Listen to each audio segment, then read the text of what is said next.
칼럼 가겠습니다. 정북주사파 탄핵으로 결집중. 윤석열 대통령 탄핵을 해달라고 국회에다가 촉구하는 국민동의 청원이 80만 명을 넘었다고 합니다. 이게 뭐 개딸들이 일제히 조직적으로 아마 이 서명을 하고 있는 것 같아요.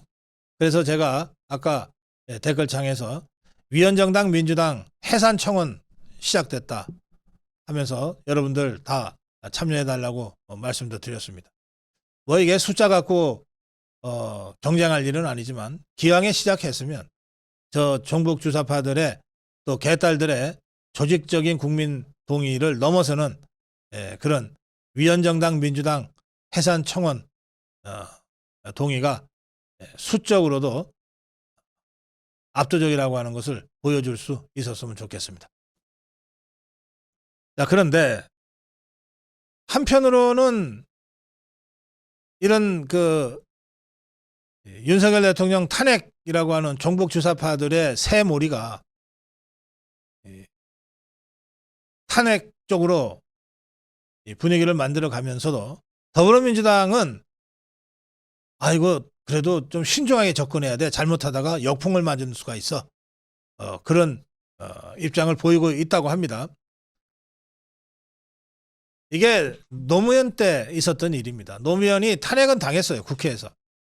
그런데 헌재에서 인용이 되지 않았습니다. 근데 이제 그 과정에서 총선이 있었고 억울하게 탄핵당했다고 하는 국민 여론이 형성되면서 탄두리들이 108명이나 졸지에 갑자기 국회의원 배지를 다는 일이 벌어졌고 그때 노무현의 당 열린우리당이 과반을 얻었습니다. 그러니까 탄핵은 자칫 잘못 추진하면 심각한 역풍을 맞게 됩니다. 그러니까 더불어민주당 이 종북 주사파들이 은근히 탄핵으로 분위기를 만들어 가면서 자기들이 먼저 나서서 이렇게 하지는 않는 역풍을 우려하는 그런 이중적인 모습을 보이고 있어요. 그것 또한 박근혜 대통령 탄핵 때 보였던 좌파들의 모습과 똑같습니다. 박근혜 대통령 탄핵했던 8년 전에 처음에 탄핵하면서 나왔던 자들은 문재인 종북 주사파들이 아니고 시민사회 좌파 시민사회 단체들이었어요. 이것들이 막 촛불 들고 나서 가지고서 탄핵 분위기를 고조시키자 문재인이가 슬금슬금 나와가지고서 청중들 한가운데 쓱 앉더니 그 다음에 앞줄로 쓱 옮기더니 결국은 단상 위에 올라가서 마이크 잡고 이제 집 무대, 자신의 무대로 만들어 갔어요. 지금 저 종북주사파 더불어민주당도 2004년에 노무현 탄핵 때의 역풍도 한편으로 염두에 두면서 또 박근혜 대통령 탄핵했던 8년 전에 자기들이 먼저 나서지 않고 탄핵 분위기부터 조성했던 그 전략을 그대로 지금 다시 재현하려고 하고 있습니다. 그래서 이 탄핵 청원 80만 명이나 나왔다 이러면서 떠들어대면서 막 전파하지만 정작 더불어민주당은 신중하게 해야 돼. 이런 이중 플레이를 지금 하고 있는 겁니다. 자, 그런데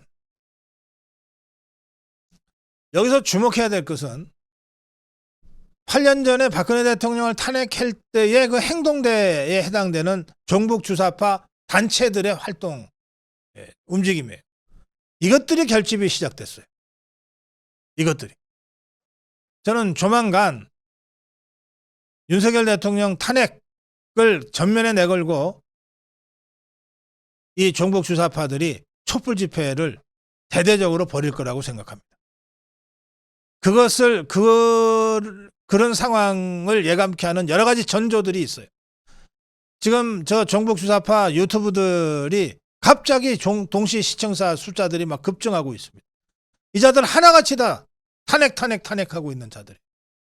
근거는 거의 하나도 없어요.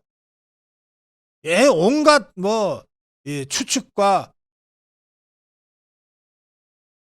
거짓, 선전과 괴담들로 차 있어요. 그런 이 대통령 탄핵을 외치는 종북 주사파 좌파들의 유튜브가 시청자들이 막 급증하고 사람들이 몰려요. 곳곳에 윤석열 대통령 탄핵을 기정사실화 하는 종북 주사파들의 선전과 새몰이들이 이루어지고 있어요. 그래서 저는 지금 국면을 8년 전 박근혜 대통령 탄핵 사태 때의 그 전조들이 그대로 보이고 있는 그런 위기적 상황이라고 규정하는 겁니다. 지금 종북 주사파들은 탄핵으로 결집하고 있습니다. 제가 지난주부터 우리 아미고 회원들과의 만남에서 계속해서 지금이 매우 심각한 사태다. 8년 전보다도 더 심각한 상황이 지금 오고 있다. 종북 주사파들은 8년 전에 한번 탄핵을 성공했던 경험이 그 추억이 있는 자들이기 때문에 노하우도 쌓여 있고 나름 자신감도 갖고 있을 것이다. 이 탄핵 전야 이 음흠하고 이 음침한 분위기, 이 상황을 정확하게 인지하고 특단의 대책을 준비해야 된다. 우리 입장에서 볼 때는 그야말로 사직성의 각오로 탄핵 저지를 막아내지 않으면 정말 모든 것을 다 뺏기고 나라가 무너질 수 있다고 하는 절박한 위기감으로 지금 무장하지 않으면 안 될 때다. 이런 특강을 제가 우리 아미고 회원들과 만날 때마다 지금 하고 있습니다. 오늘 마포 아미고 모임과의 아미고 간담회에서 제가 한 특강도 그런 내용이고, 또 내일 보내드릴 강원도 횡성에서의 아미고 회원들과의 모임 특강도 그렇습니다. 또 수요일 날은 제가 경기도 가평의 아미고 모임과의 모임에서도 한 특강도 같은 내용입니다. 제가 지금 8년 전에 그 탄핵의 경험을 하나하나 아주 미세하게 디테일하게 짚어가면서 지금 탄핵 상황이 지금 8년 전보다도 훨씬 더 빠른 속도로 조성되고 있다. 그것에 우리가 어떻게 대응하고 대처해야 할 것인가 라고 하는 문제의식을 가지고 지금 여러분께 말씀드리고 있습니다. 여러분들도 다시 한번 경각심을 가지시길 바랍니다. 고성국 칼럼이었습니다.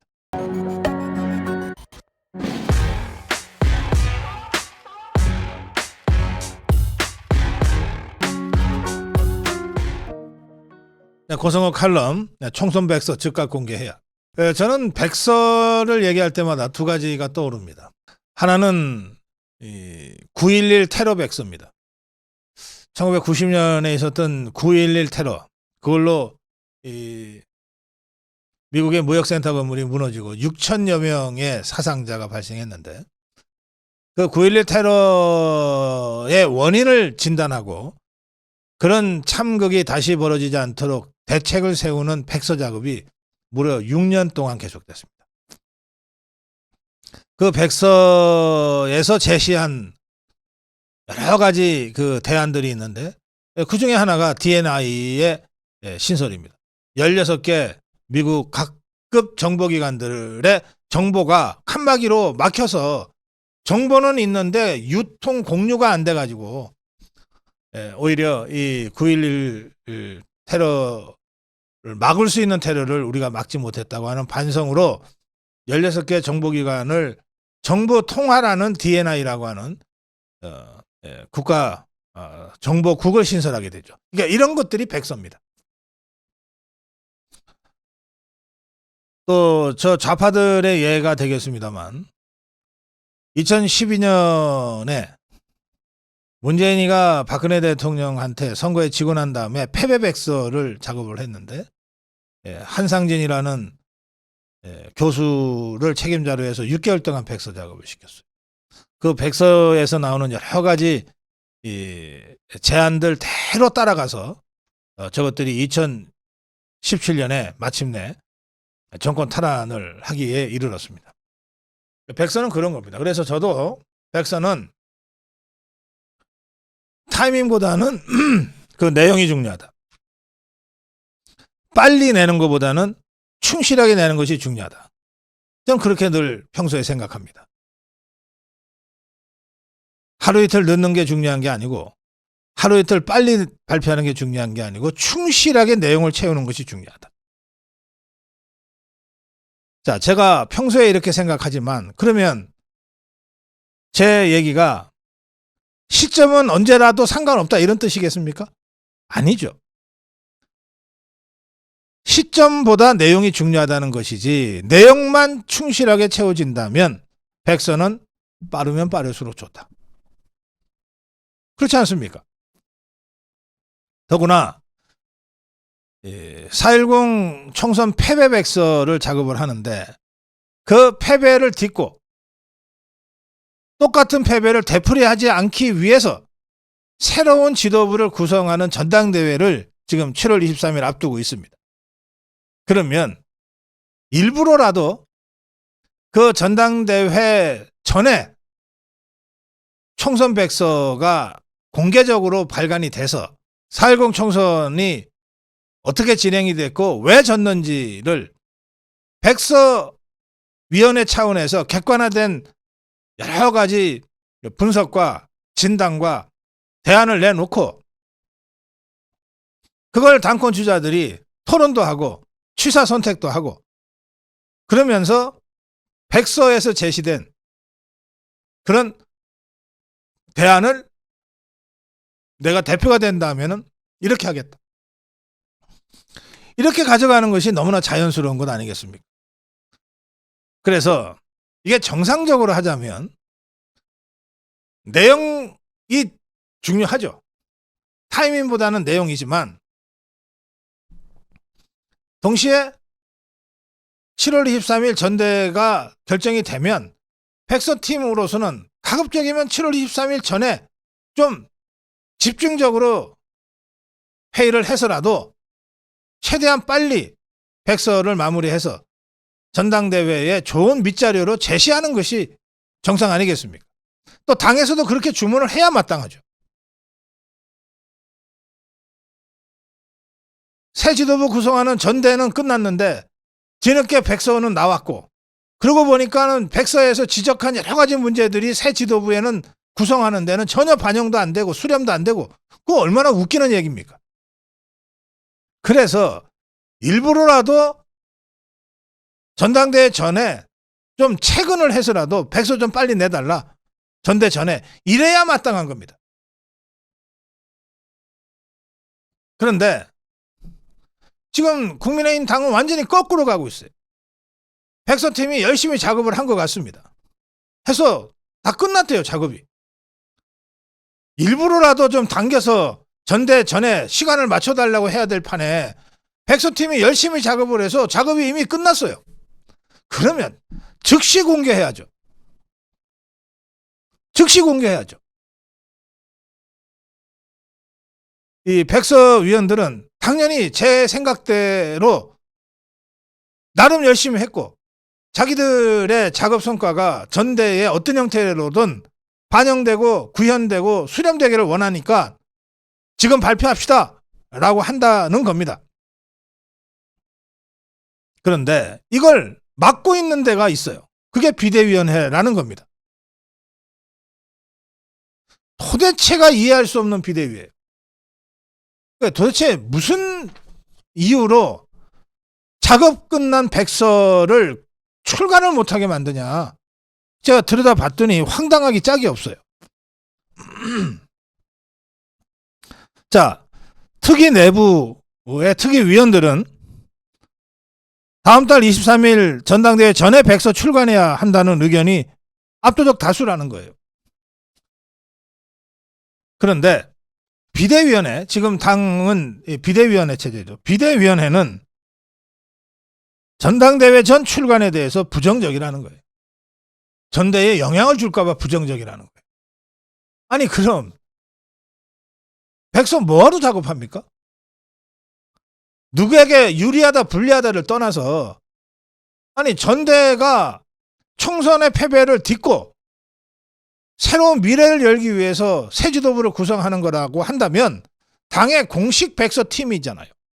이 공식 백서 TV 공식적인 입장으로 발간을 하는 이 백서 자료가 총선 전에 나와야지. 어떻게 당 지도부라는 자들이 모여서 야 이거 전대에 영향을 줄 것 같으니까 전대 끝난 다음에 공개 발표하자?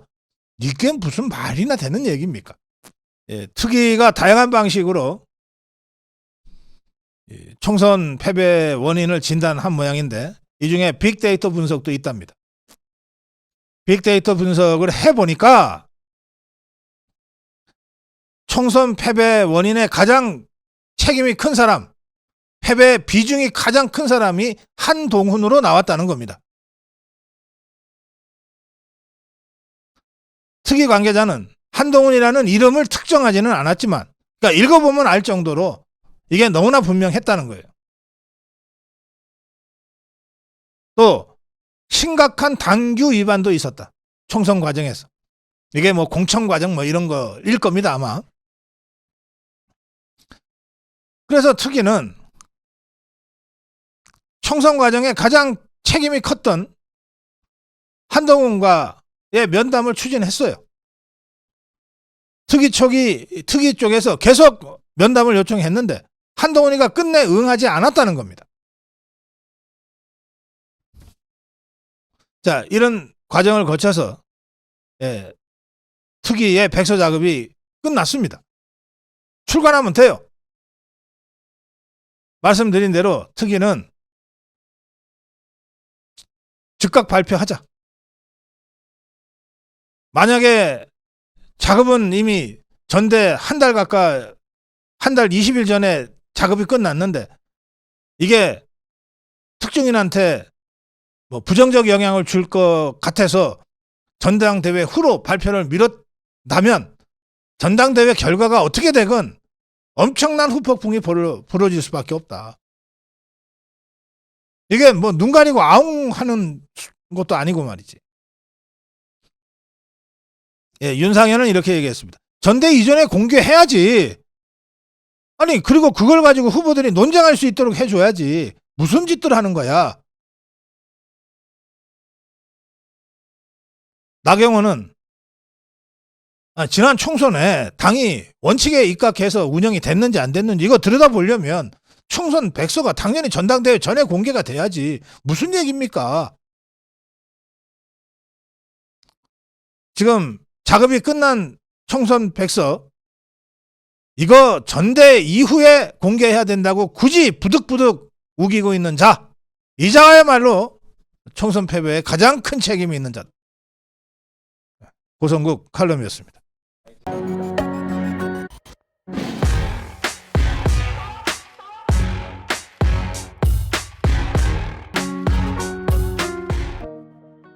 네, 대통령 탄핵은 김정은 종북주사파의 대한민국 전복 전략이다.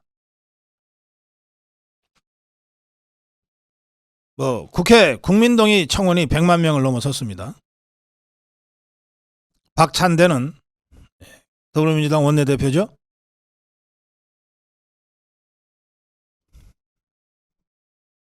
대통령부터 달라져야 된다. 뭐 이러고 떠들었어요. 정청래 기자는 홈페이지 접속이 어려웠다. 접속이 원활했다면 동의가 500만 명을 넘어섰을 것이다. 그렇게 또 히트온 소리를 했습니다. 다만 더불어민주당 지도부는 탄핵 섣불리 내세웠다가 후폭풍, 역풍에 휩쓸릴까봐 직접 나서지는 않고 자꾸 주변을 이용해서 군불대기만 하고 있습니다. 이 문제와 관련해서 권성동이 나섰습니다.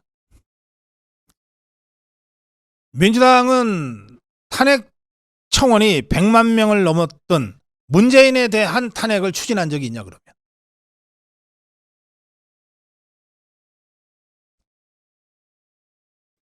민주당은 오늘 윤석열 대통령에 대한 탄핵 청문회를 추진할 계획이라고 하는데 동의자 수가 100만 명을 돌파했다는 이유로 좋다.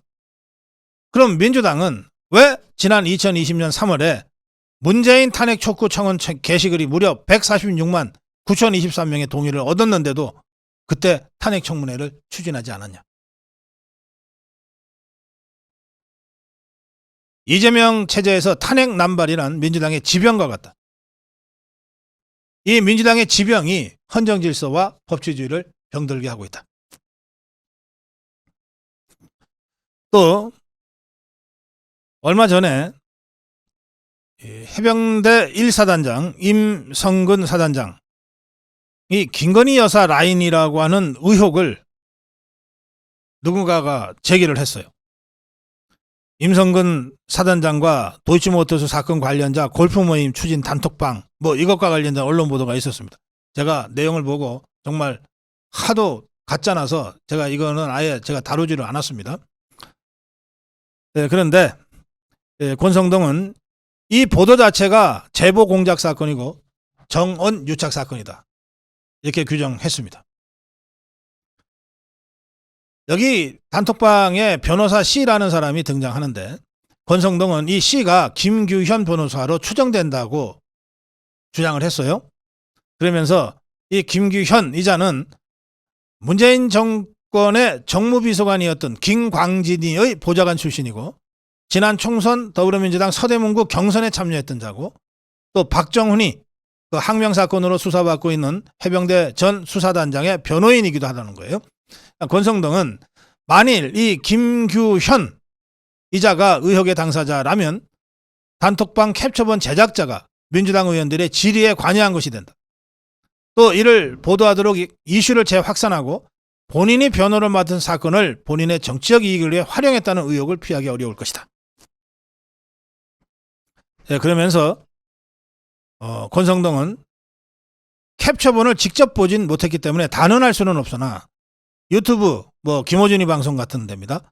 이 김규현이 팩트가 있다고 자신 있게 말하는 것을 보면서 이거 김규현이 작품이 틀림없다고 생각했다. 그리고 이 단톡방에 임성근 사단장은 아예 없었다.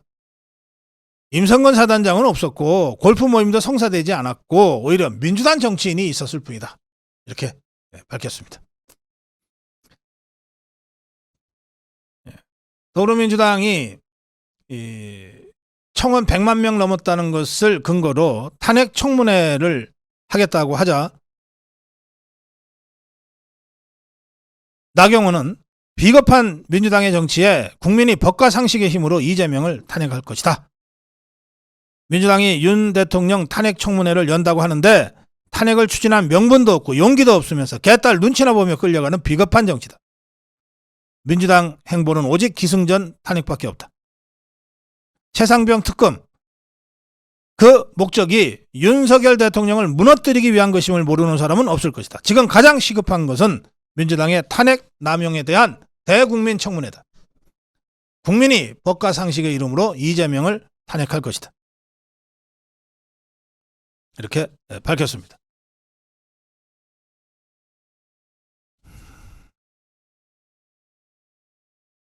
자, 그런데 이 100만 명이 넘어서 갑자기 이제 그 뜨거운 이슈가 돼버린 이 국민동의 청원. 이걸 누군가가 맨 처음에 시작한 자가 있지 않겠습니까? 이 권모라고 알려져 있었습니다. 그동안. 그냥 시민이라고 알려져 있었어요. 권모. 근데 이 자가 100만 명 서명이 되니까 아마 정신을 못 차렸는지 기자회견을 하고 나섰어요.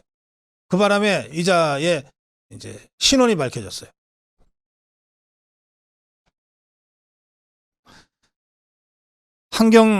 한국경제신문이 입수한 판결문이 하나 있습니다. 권오혁이라는 자인데요. 이게 촛불행동 공동 대표입니다.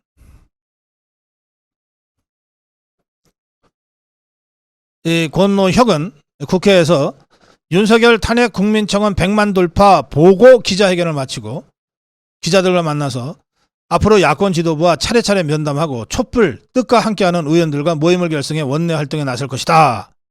이렇게 밝혔어요. 그러니까 이 자가 이제 청원을 맨 처음 올린 자인데요. 그럼 이 자가 어떤 자냐? 지난 2월에 불과 몇 달 전입니다.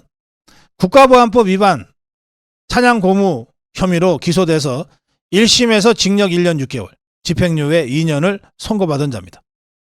재판부는 이 판결문에서 권 씨가 2011년에 자신이 운영하는 온라인 홈페이지에 대한민국의 자유민주적 기본질서를 부정하고 북한 사회주의 체제를 찬양, 고무하는 내용의 글을 게시하고 이적 표현물을 반포 소지한 혐의가 인정된다면서 실형 집행유예 선고를 내린 겁니다.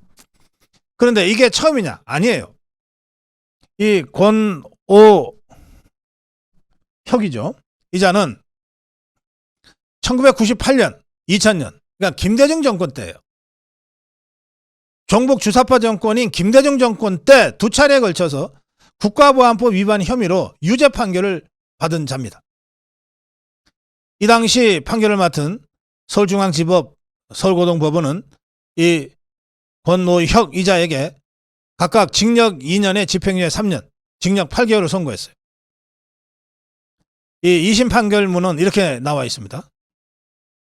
지난 2월 판결문에서 법원은 권오혁 이자가 대법원에서 이적단체로 판결한 A단체의 핵심 구성원으로 제주, 경기, 광주 지역에서 활동했다고 판단하고 있어요. 이 단체는 대한민국을 미제국주의 식민지 반자본주의 사회로 규정하고 미국을 분단을 조장하고 고착시킨 주적으로 삼아서 반미투쟁을 전개해왔습니다. 또 구성원 중에서 54명이 국가보안법 위반 전력자인 것으로 나타났는데 법원은 이 권오혁이가 바로 이 단체의 핵심 구성원으로 활동했다고 판단하고 있는 겁니다. 권오혁은 북한의 대남혁명론에 따른 혁명인자 양성을 위한 조직 6.15 학원에서 주체사상 등 강연도 맡았습니다. 그리고 이 자는 2018년 지방선거에서는 민중당 후보로 출마했어요. 이때 언론에 공개된 이 권오혁의 전과 기록, 선거에 출마하려니까 전과 기록이 공개되죠. 국가보안법 위반을 포함해 전과 5범이었습니다. 이 권오혁은 이 기자통화에서 국가보안법 위반 전력과 윤 대통령 탄핵 청원은 별개의 문제다. 이러면서 100만 명 돌파 보고 기자회견을 가지고 앞으로 더불어민주당 야권 지도자와 면담하고 뜻을 함께하는 국회의원들과 모임을 결성해서 활동에 나서겠다 이렇게 밝힌 거예요. 자, 전형적인 종북주사파 활동가입니다. 이자가 올린 국회 국민동의 청원이 100만 명을 넘은 거예요. 이게 무슨 어떻게든 감옥에 가는 걸 피하기 위해서 이재명이가 조국이가 막 발악하듯이 윤석열 대통령을 끌어내리고 조기에 어떻게든 좀 대선을 치러서 감옥에 가는 걸 면하겠다고 하는 이재명이 조국이의 이 꼼수도 꼼수지만 이자들만으로 이게 진행되는 게 아니다. 이 뒤에 김정은 집단이 있고 김정은을 추종하는 종북주사파 조직적 활동가들의 활동이 있다는 거예요. 그걸 이자가 100만 돌파 때문에 흥분해서 그런지 갑자기 나타나서 자신의 정체를 이렇게 알리게 된 겁니다. 그래서 제가 오늘 칼럼에서 이렇게 여러분께 말씀드리는 거예요. 윤석열 대통령 탄핵은 이재명이 조국이 따위가 아니라 김정은이 그리고 그를 추종하는 종북주사파가 대한민국을 전복하기 위한 전략의 일환으로 추진되는 것이다. 이 점을 분명하게 인식하고 대처해야 된다. 지금 장꼬대 같이 독자적 특검론 이런 거 얘기할 때가 아니다.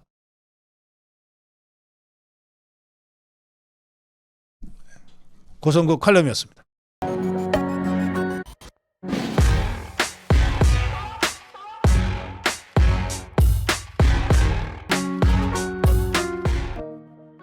네, 고성국 칼럼입니다.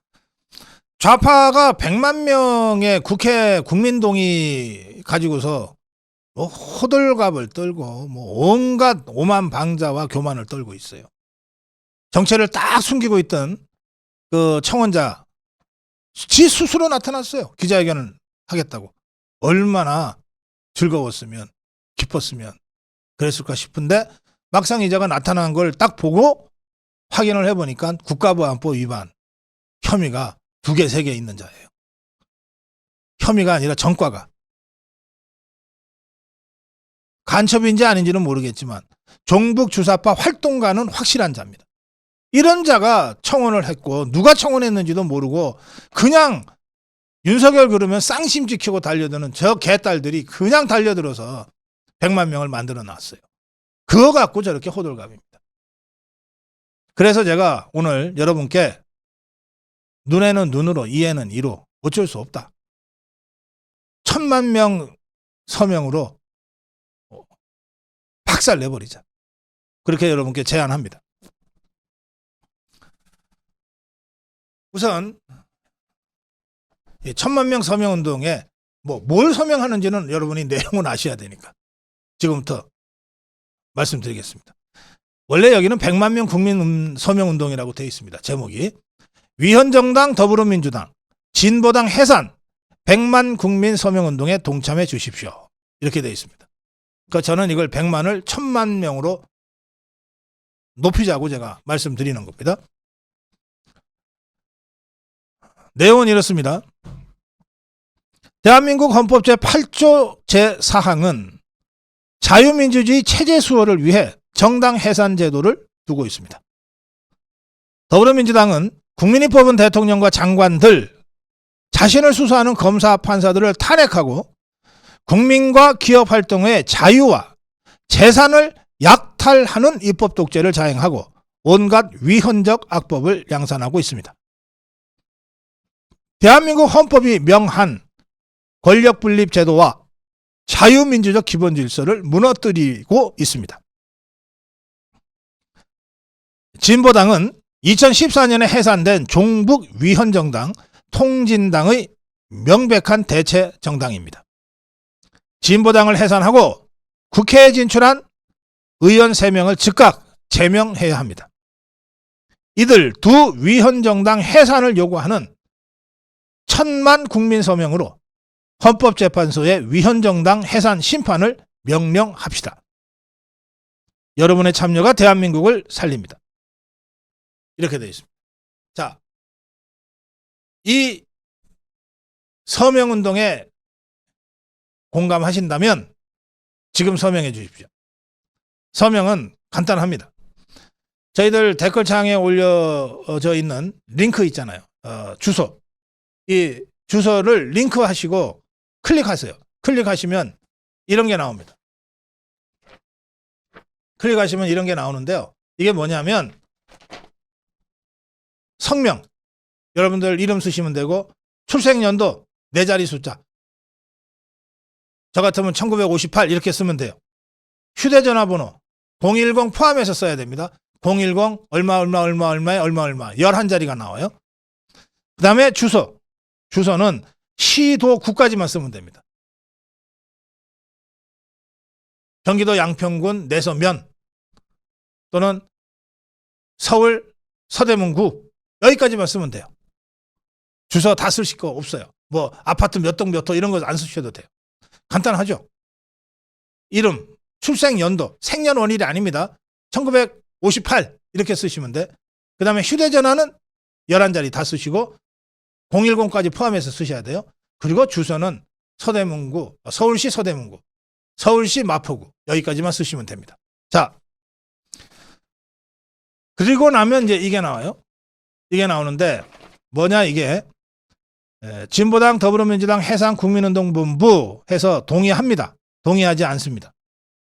이게 나옵니다. 그 동의합니다 하시면 돼요. 또 지금 오프라인에서는 이런 서명운동을 길거리에서 지금 받을 겁니다. 여기다 그냥 사인하시면 돼요. 여기 이름, 휴대전화번호, 생년월일, 주소 나와 있습니다. 그리고 서명돼 있어요. 이렇게 쓰시면 돼. 길거리에서 이런 이 위헌정당 해산 청구, 국민청원 이 서명대가 보이시면 서명하시면 됩니다. 또 제가 저희들이 올려놓은 이 링크 주소 클릭해 들어가셔서 서명 참여하십시오. 8년 전에 박근혜 대통령 탄핵 당할 때 말이에요. 그때 저 종북 주사파들이 촛불 들고 나왔죠. 그래갖고 정권을 탈취했어요. 그 문재인이가 정권 탈취하고 난 다음에 온갖 자리를 다니면서 뭐라 그랬냐. 문재인 정부는 1700만 촛불의 힘으로 촛불 혁명의 힘으로 하면서 1700만을 맨날 강조하고 다녔어요. 1700만. 이 1700만은 연 인원입니다. 집회마다 100번 참석하면 100번으로 카운터가 되는 그 인원이에요. 그러니까 실제 저 종북주사파들, 이 대깨문 개딸들 다 똘똘 모아봤자 몇십만 안 돼요. 그것들이 한 번이 아니라 여러 수백 번을 집회를 한 거예요. 그거를 다 계산을 해보니까 연인은 1700만 명이라고 지것들이 주장하고 있어요. 자, 그런데 그러면 그 당시에 박근혜 대통령 탄핵을 저지하기 위한 태극기 광화문 국민혁명 세력들이 나섰잖아요. 그게 그러면 연인은 좌파식의 숫자 계산으로 하면 얼마냐? 3,500만 명입니다. 그런데 당시에는 우리가 모든 언론을 다 빼앗겼고 유튜브도 없었기 때문에 저것들의 1,700만은 허구한 날 방송을 타는데 우리 자유우파의 3,500만은 누가 얘기해 주는 사람이 없었단 말이에요. 그래서 3,500만이 1,700만한테 완전히 먹혀버린 거예요. 이제 다르잖아요. 적어도 유튜브만은 제가 여러분들이 소리칠 수 있잖아요. 지금 위원정당, 더불어민주당, 진보당 해산 1,000만 국민 서명운동 이거 링크 눌러서 들어가시면 바로 카운트가 되는데 7시 현재 저희가 방송하기 전에 확인한 7시 현재 6만 587명이 서명을 했습니다. 저 이거 1,000만 명 만들 수 있다고 생각합니다. 아까 제가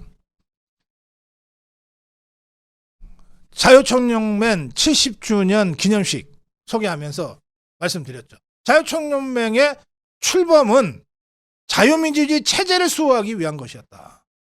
그런데 지금 위원정당, 더불어민주당, 진보당이 대한민국 체제를 지금 전복시키려고 하고 있으니 저 종북주사파들이 대한민국을 전복시키려고 하고 있으니 대한민국 체제를 수호하기 위해서 윤석열 대통령을 수호하기 위해서 자유총연맹 같은 이 자유우파 단체들이 애초에 단체의 설립 취지에 맞게 서명운동에 동참하자.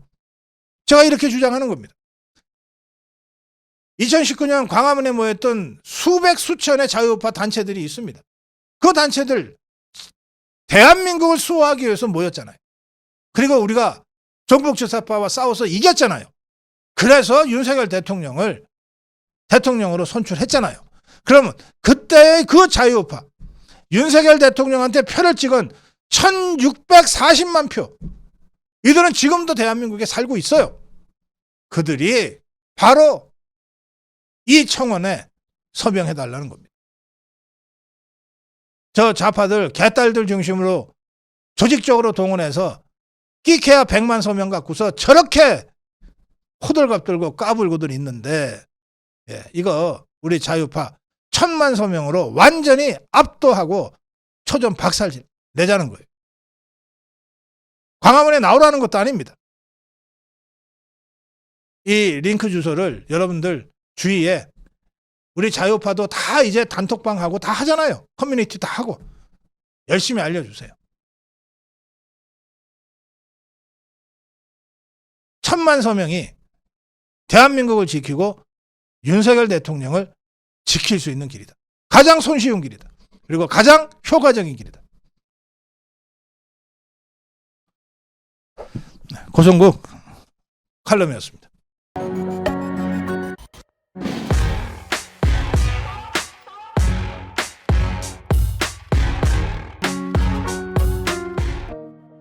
네, 고성국 칼럼입니다.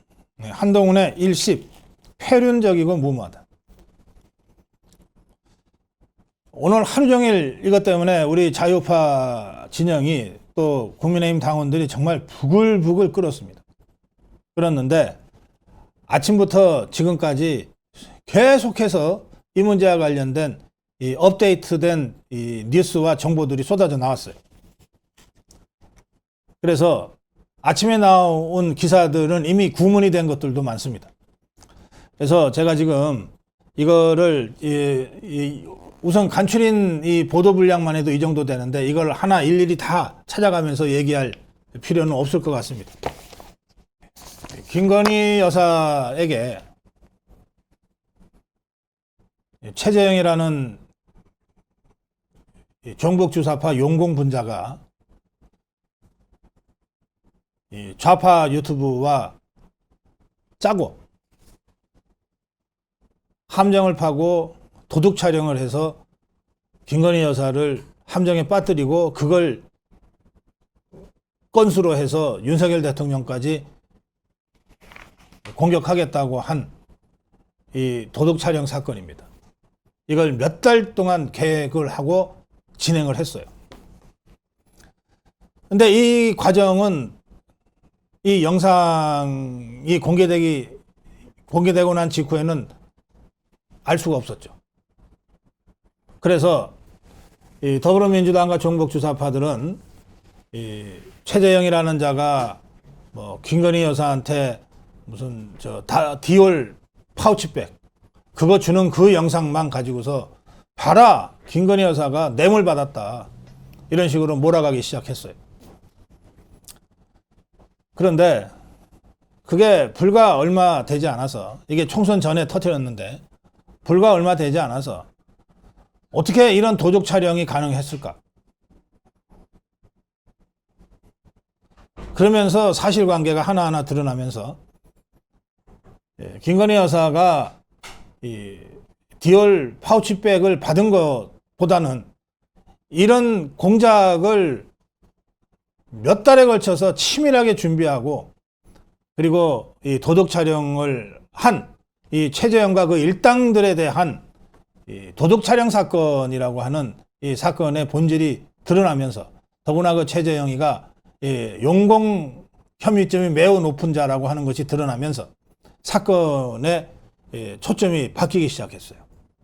그렇게 되자 더불어민주당에서 처음에는 완전 이건 뭐 건수다 이러면서 달려들었다가 주춤했습니다. 야 이거 잘못 들어갔다가 오히려 이 용공 혐의점이 많은 최재형이 것까지 우리가 덮었을 수 있겠다. 그렇게 해서 공세가 일순 주춤했습니다. 그런데 이런 상황에서 다시 이 디올 파우치백 사건을 이 총선에 가장 큰 이슈로 만들어버린 자들이 나타났어요. 그게 누구냐? 김경률입니다. 이 자는 거의 다 이제 뭐, 그거 알고 보니까 그 용공 혐의점이 많은 저 최재형이라는 자가 그렇게 그냥 조르다시피 해가지고 김건희 여사를 그 함정에 빠뜨리려고 했던 그런 사건이었네, 그게. 이러고서 이제 대충 덮고 있었는데, 그리고 좌파들도 야, 이거 더 깊이 들어갔다가는 우리가 오히려 역공당하겠다 싶어서 대충 공세 수위를 조절하고 있었는데 갑자기 김경률이라는 자가 나타나서 김건희 여사 사과해야 된다. 그러면서 마리 앙뚜아네트가 어쩌고저쩌고를 한 거예요. 그러니 거의 꺼져가던 이 디올 파우치백 사건이 갑자기 확 커져버렸어요. 좌파들도 역공을 당할까봐 대충 수위 조절하고 있던 터에 국민의힘 안에서부터 이게 다시 불거져 나오니까 이게 웬 떡이냐 하고 그러고 다시 공세를 시작했어요.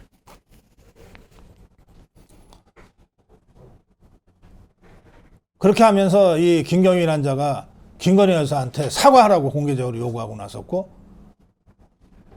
한동훈이가 이 김경률이를 엄호하면서 사태가 커져버린 거예요.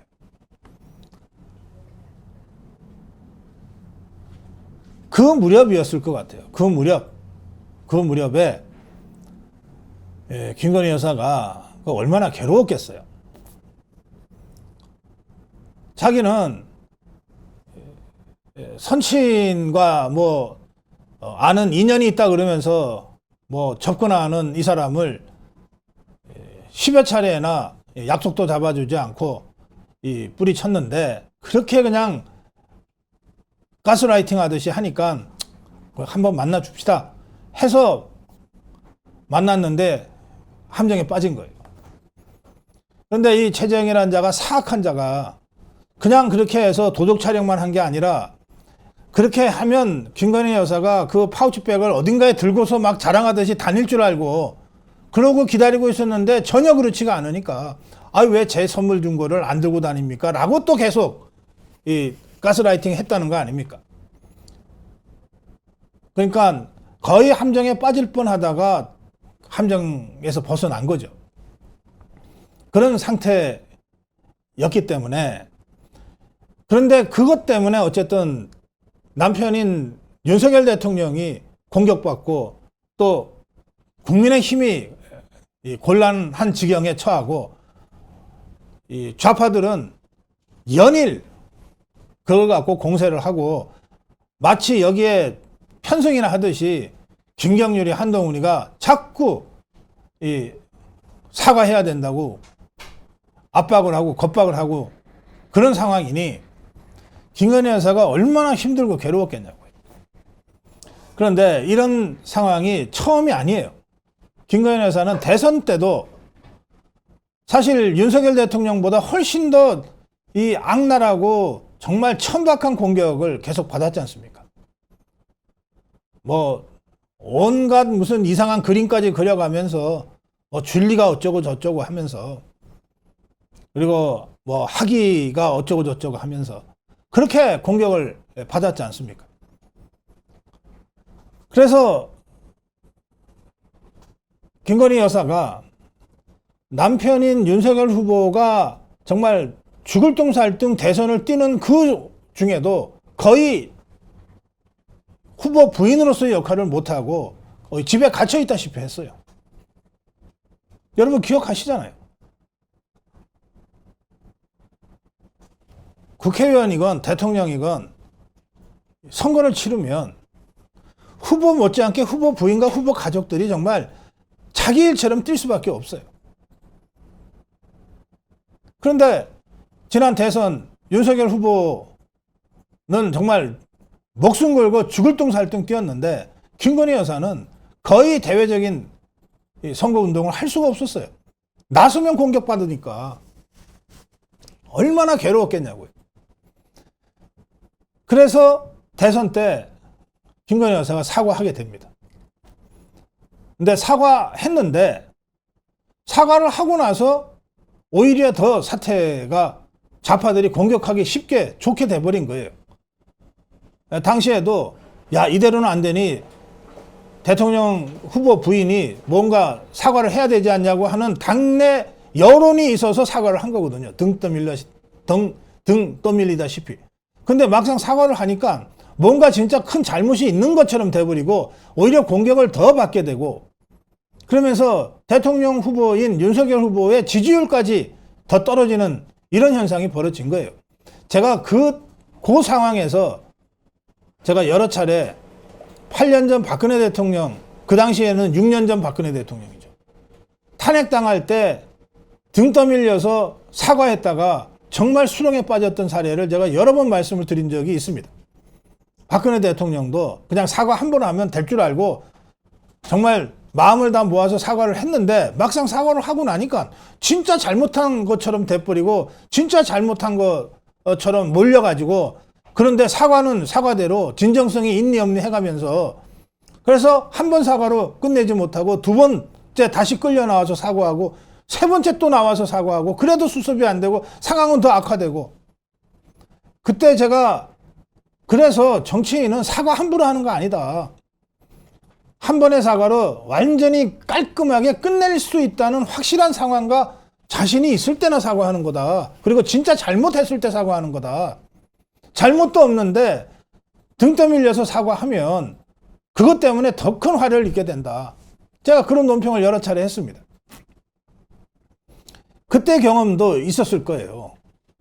그런데 당장 선거는 진행 중이고 그리고 좌파들은 끊임없이 디올 파우치백을 무슨 명품 고가 가방 있냐 명품 고가 가방이라고 아예 붙여가지고서 끊임없이 공격하고 정작 정말 괴로웠던 것은 좌파들이 그렇게 공격하는 거야. 선거 전략상 늘 하는 거니까 그렇다 치더라도 우리 내부에서 김건희 여사의 이 명품백 리스크 때문에 선거 못 해먹겠다고 하는 식의 목소리들이 계속 나왔던 것 아닙니까?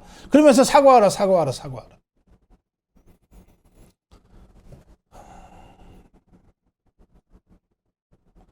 예, 김건희 여사가 그런 상황에서 한동훈 비대위원장한테 문자를 보냈던 것 같습니다. 나로 인해서 당이 부담을 느낀다면 사과하겠다. 사과가 아니라 뭐라도 하겠다. 판단을 해달라. 이렇게 문자를 보낸 거예요. 자,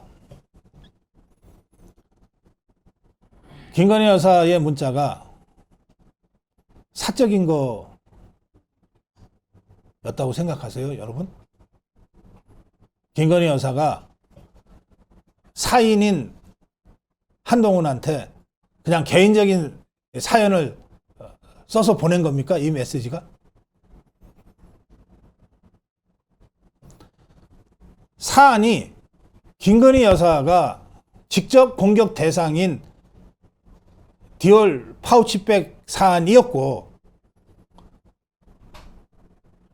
메시지를 보낸 상대가 국민의힘의 선거를 지휘하는 비대위원장이었으니까 이 문자를 보냈지, 만약에 사안이 김건희 여사와 직접 관계되지 않은 사안이었거나 아니면 한동훈이 선거를 지휘하는 여당의 비대위원장이 아니었다면 김건희 여사가 한동훈이한테 뭐 때문에 그런 문자를 보냈겠어요?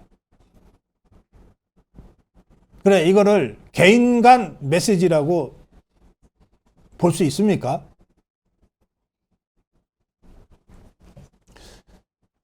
지금 한동훈이는 대통령의 부인과 비대위원장 간에 사적으로 할 얘기가 아니라서 응대를 안 했다고 지금 설명하고 있어요. 이게 우선 사적인 거냐고요.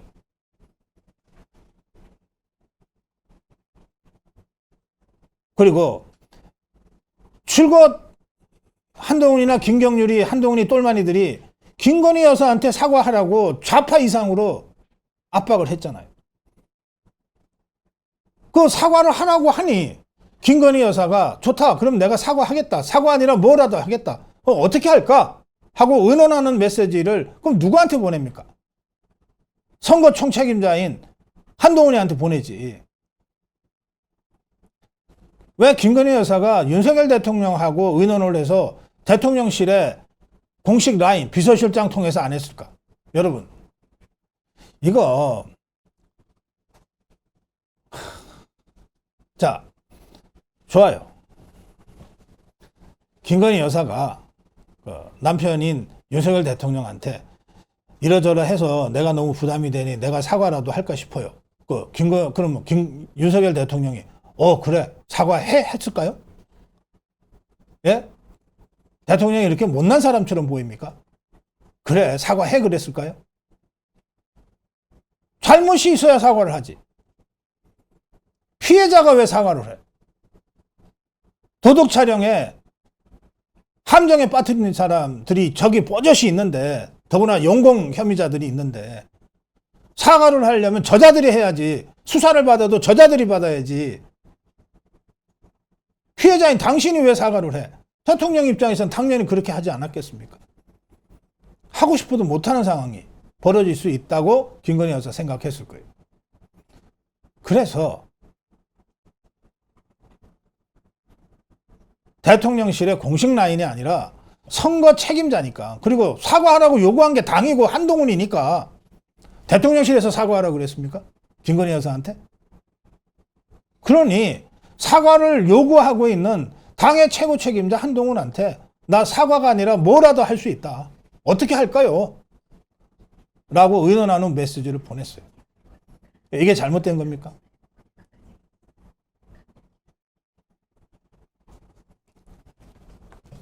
만약에 한동훈의 말대로 이게 공적인 일인데 사인 간의 사적인 이런 식으로 처리하면 안 된다고 생각해서 응대를 안 했다고 칩시다. 그게 맞다고 칩시다. 그럼 어떻게 되는지 아세요? 제가 한동훈이한테 묻습니다. 자, 한동훈의 부인 진은정 변호사. 공인이에요, 사인이에요? 사인이잖아. 사적 관계잖아. 한동훈의 장인 진영구 변호사. 공인이에요, 사인이에요? 공적 관계예요, 사적 관계예요? 그거 사적 관계잖아. 장인 사위, 남편, 아내, 다 사적 관계잖아. 그러면 자, 한동훈 잘 듣고 대답하세요. 지금껏 비대위원장을 맡기 전에 법무부 장관도 공인이니까. 자, 법무부 장관으로 있을 때 법무행정과 관련해서 단 한마디라도 아내나 장인하고 상의한 적이 있으면 그건 어떻게 되는 거예요? 비대위원장을 하면서 당의 대표로서 또 공천 과정에서 선거 지휘 과정에서 단 한마디라도 선거나 공천과 관련해서 아내나 장인하고 상의했다 그러면 어떻게 되는 거예요? 그야말로 부적절한 얘기 아니에요. 공적인 일을 사적인 관계로 처리해버린 거 되는 거 아니에요. 그러니 내가 이렇게 질문하는 거예요. 한동훈, 진짜로 솔직히 가슴에 손을 넣고 대답을 해보자고. 아내나 장인이나 장모, 그건 누구하고도 그런 사적 관계 또는 친구들도 다 사적 관계지 하고 단 누구하고도 선거라든지 공천이라든지 법무행정이라든지 일체의 공적 얘기를 한 적이 단 한 번도 없냐 말이야. 그렇다면 대통령 부인과 비대위원장 간에 이 메시지가 사적인 거기 때문에 내가 응대 안 했다고 하는 말이 비로소 뭐 일리 있을지도 몰라요. 과연 그렇게 살았습니까? 그렇게 살고 있어요?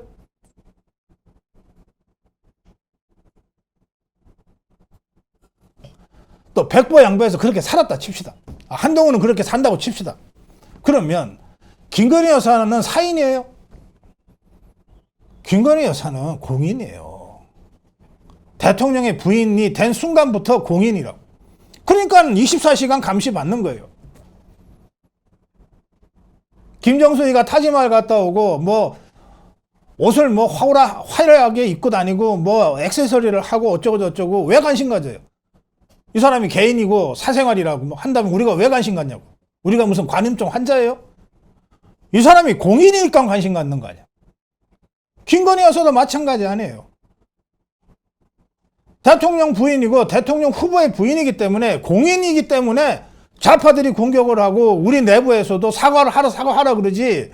만약에 김건희 여사가 사인이라면 그 정말 정신 나간 요구한 거 아니야. 그 사인한테 사과하라고 했다면 한동훈이나 김경률이가 대통령이 공인이면 대통령 부인도 공인이에요.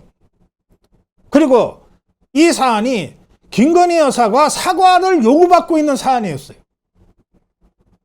그래서 이 문제를 가지고 선거 최고 책임자인 한동훈한테 내가 사과하니라 뭐든지 하겠다 하고 의논하는 문자를 보냈어요. 판단하라. 이걸 씹어요. 그래놓고 이제 와서 공적인 문제를 사적 관계로 푸는 게 적절치 않아서 응대를 안 했다?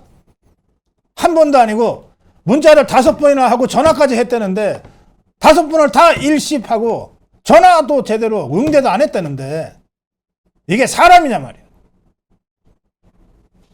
정치 이전에 사람이냐 말이야. 사람.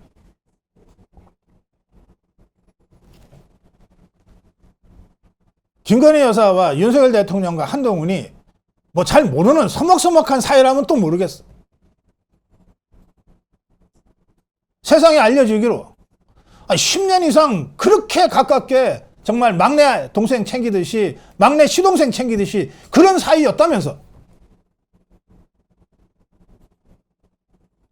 정치고 뭐고 다 떠나서 대통령과 대통령 부인이 정말 억울하게 공작에 빠지고 함정에 빠져서 그런 힘든 상황에서 공격을 받고 있으면 다 떠나서 인간적으로라도 너무 얼마나 힘드십니까? 제가 뭐 도와드릴 일 없습니까? 이래야 사람 아니냐고. 이래야.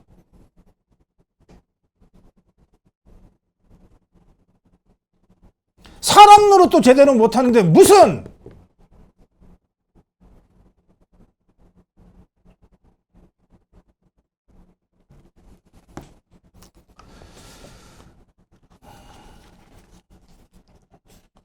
이 한동훈이 쪽에 뭐 신지연이, 김동혁이니, 김종혁이니 뭐 여러 사람들이 나서서 어쩌고 저쩌고 있어요. 제가 논평할 그냥 가치를 못 느낍니다.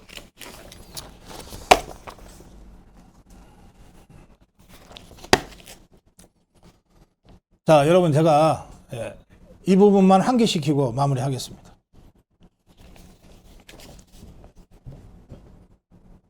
뭐 한동훈이가 무슨 저 조선일보 장학생입니까? 조선일보가 딱 프레임 짜주면 그 안에서 노는 것 같아요. 이 사태까지 오고 나서 제가 다시 찾아봤어요. 4월 10날 우리가 선거 치르고 4월 11일 날 아침에 그 대참패를 겪었어요. 그리고 나서 4월 12일 아침이에요. 4월 12일 아침 조간신문 조선일보에 양상훈이가 칼럼을 썼어요. 그 칼럼의 제목이 뭔지 기억하세요? 이겁니다. 윤석열 대통령 부부 모든 문제의 시작과 끝. 총선 진 거 윤석열 부부 때문이라는 거예요.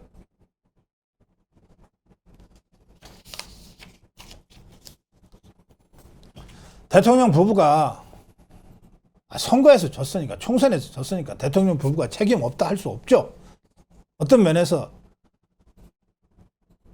가장 권위가 있고 권한이 큰 자리니까 비록 선거에는 일체 개입을 못했지만 그러나 가장 큰 책임이 있다고 할 수도 있어요.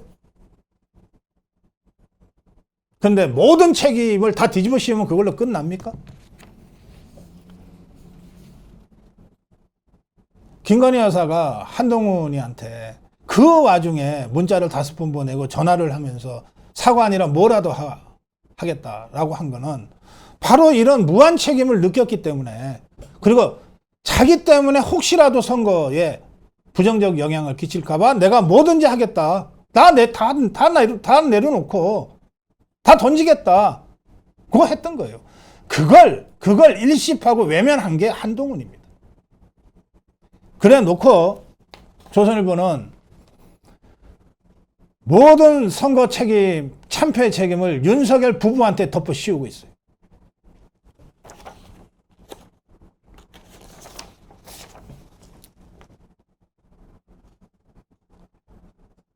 모든 문제는 윤 대통령, 더 정확히는 윤 대통령 부부에게 있다.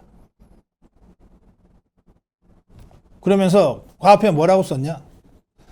김건희 여사 디얼백 사건 즉시 사과하고 약속했다면 달랐을 것이다.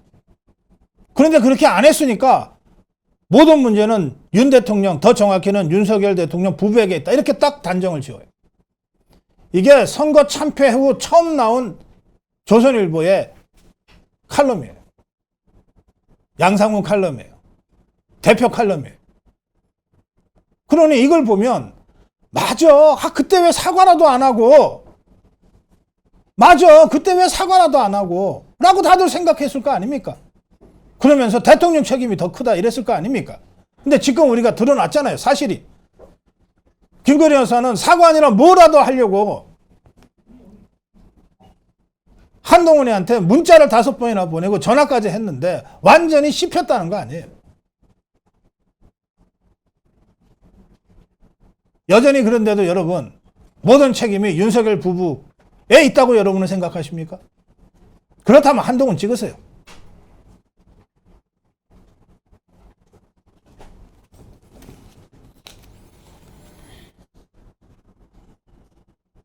이런 말도 했어요. 윤석열 대통령은 선거 참패의 책임을 한동훈 위원장에게 돌리고 있을지 모른다. 한동훈 위원장이 공천 잘못하고 선거 운동 잘못해서 졌다는 식으로. 마치 이런 식의 반응법적인 표현으로 한동훈은 절대 책임이 없다. 모든 건 윤석열 부부 책임이다라고 딱 프레임 잡아서 낙인 찍어놓고 있지 않습니까? 우리가 왜 조선일보를, 우리 자유우파가 찐 자유우파라면 누구나 다 왜 조선일보를 의심하는지가 이제 백일하에 드러났어요. 그런데 한동훈은 오늘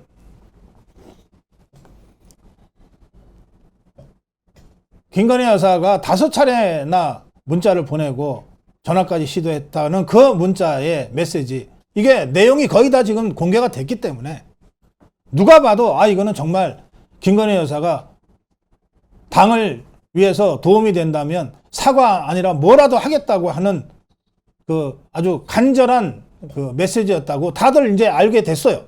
그런데 한동훈이 지금 뭐라고 하고 있냐? 아니, 그 메시지 그거 편집된 거고 그거 이런저런 사정으로 사과하기 어렵다고 하는 것을 나한테 보낸 것으로 나는 기억한다 이랬어요. 오늘 한 얘기예요, 오늘.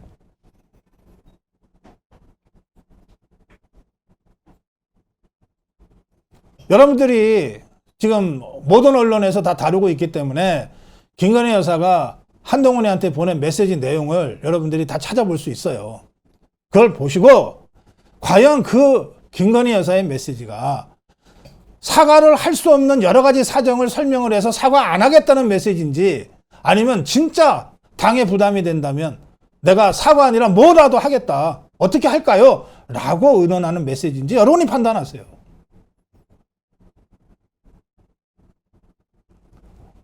한동훈이 뭐라고 얘기했냐?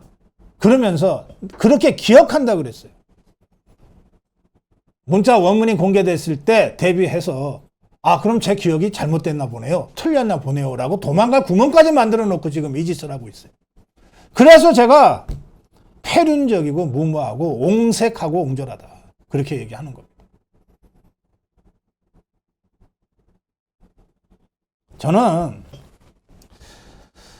정치인들한테 그렇게 말씀드리고 싶어요. 차라리 정치를 안 하고 말지 인간이 돼야지.